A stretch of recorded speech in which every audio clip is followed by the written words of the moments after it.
Il a couru 5373 km avec une seule jambe. Il voulait traverser tout le Canada seul, sous la pluie, le vent et le froid.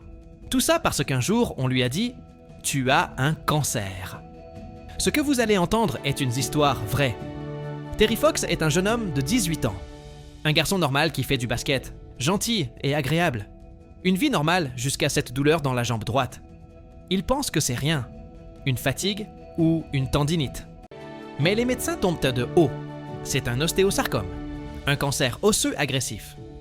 À l'époque, la seule solution était l'amputation. En quelques jours, Terry passe du terrain de basket à une chambre d'hôpital.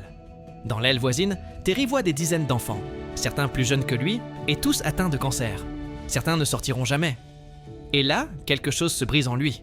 Ou plutôt quelque chose naît. Terry se fait une promesse. « Je vais courir à travers tout le Canada pour eux ». Ça paraît absurde ou impossible. Mais il le dit quand même. Courir un marathon, c'est déjà difficile. Mais courir un marathon par jour avec une prothèse rigide en 1980, c'est littéralement impossible. Tout le monde lui dit qu'il n'y arrivera pas, que ce n'est même pas la peine d'essayer. Même sa prothèse n'est pas faite pour ça. Elle tape, cogne, fait saigner le moignon. Chaque pas est un coup de marteau. Mais il n'écoute personne. Il s'entraîne seul à l'aube, tombe, se relève, retombe. Mais il continue de courir.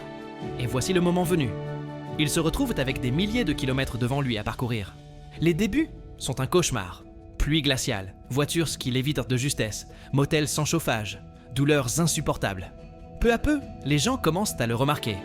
Un village, puis deux, puis des dizaines. Les dons arrivent, les foules grossissent. Terry devient un symbole. En septembre 1980, Terry a déjà parcouru 143 jours d'affilée. Mais un matin, il s'arrête. Il n'arrive plus à respirer. À l'hôpital, la réalité tombe, le cancer était revenu.